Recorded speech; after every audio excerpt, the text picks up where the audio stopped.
This video is sponsored by Squarespace. I've been using Squarespace to host the channel's official site and merchandise store for about 2 years now, and compared to building a site from scratch, the difference has been PC and console.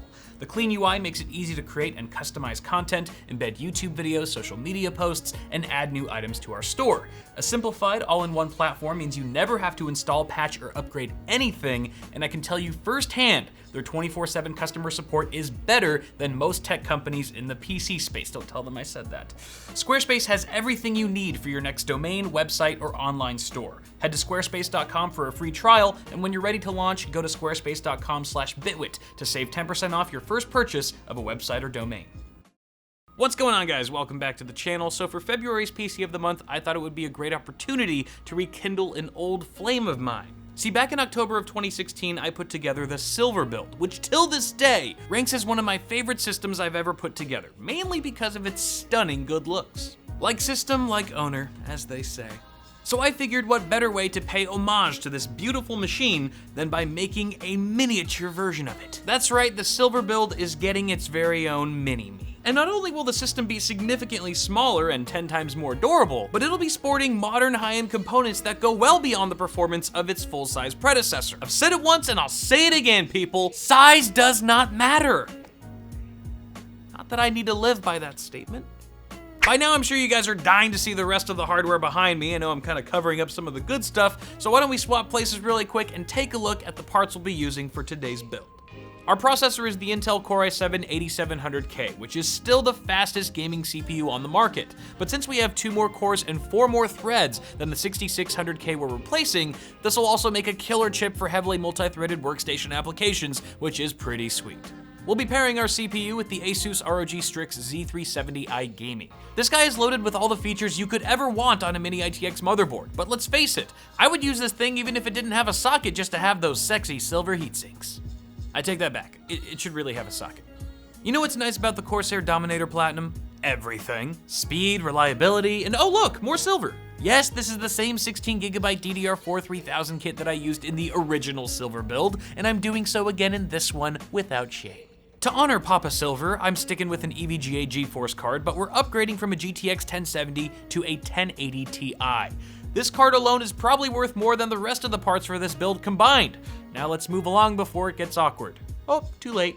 Lucky for me, the EVGA 1080 Ti has dual 8-pin power connectors just like the 1070 we used before it, meaning we can reuse the custom sleeved extensions that NSource made for the original build. Can you still feel your legs, ladies and gentlemen, or have your pants gotten too tight? One caveat of the 8700K is that it tends to run warm, especially when overclocked, so here we have a Corsair H100i V2 all-in-one liquid cooler. Like our RAM, we're borrowing this part from the original for its high performance and color scheme. Now, when I was choosing the parts, I overlooked the fact that our case only supports SFX and SFXL power supplies, and this is really the only decent one I had on hand, the Corsair SF450. If I was planning to use this system long term, I would definitely upgrade to at least an SF600, especially if we plan to overclock our CPU and GPU, but for the purpose of this build, this should serve us just fine. Now, this build would not be a proper successor without the Noctua Redux fans and their silvery aesthetic. So on the right, we have a pair of NF S12Bs, and beside them, 2 R8s, which are the cutest 80mm fans I've ever seen. Just adorable. For storage, we have a single Samsung 250GB 960 EVO M.2 NVMe SSD. A tried and true option that really is the best choice because you're too poor to afford a 960 Pro. Finally, we have the Lianli PC-Q37 as our beautiful canvas for today's build with its full aluminum chassis and tempered glass side panels. This thing is sick. Get well soon. And that is our rockstar lineup of hardware for today's rig. The total cost of the system ranges between, oh god, the pain, why, and your 401k. With that said, folks, it's time I leave you momentarily to go off and assemble the Silver Build 2.0 Mini.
build's done. And what did we learn?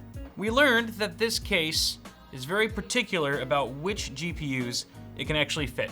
Length is pretty much not a problem. It can fit full-size GPUs, even extra long ones.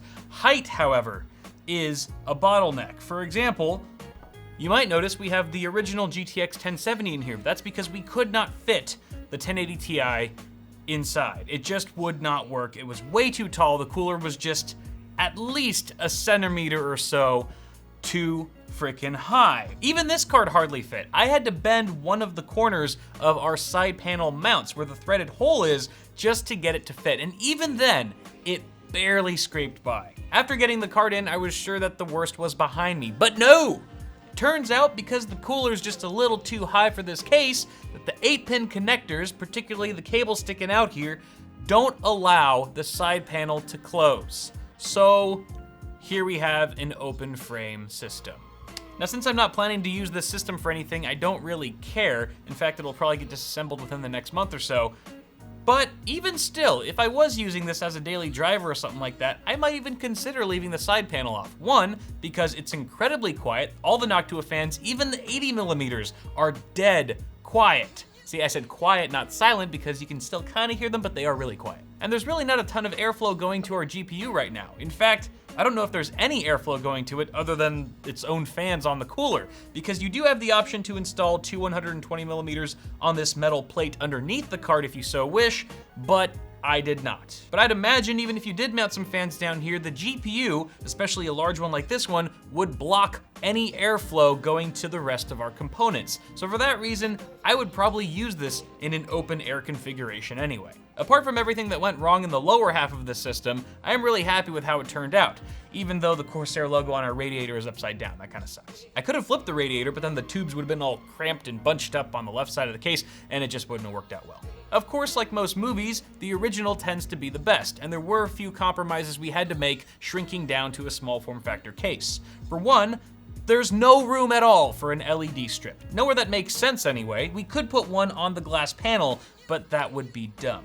There's also no denying just how perfectly that silver Enthoo Evolve ATX case from Fantex matched the overall color scheme of our first build. And here we get more or less a plain black chassis. However beautiful, it is not silver. And I wasn't gonna spray paint it because that takes too long.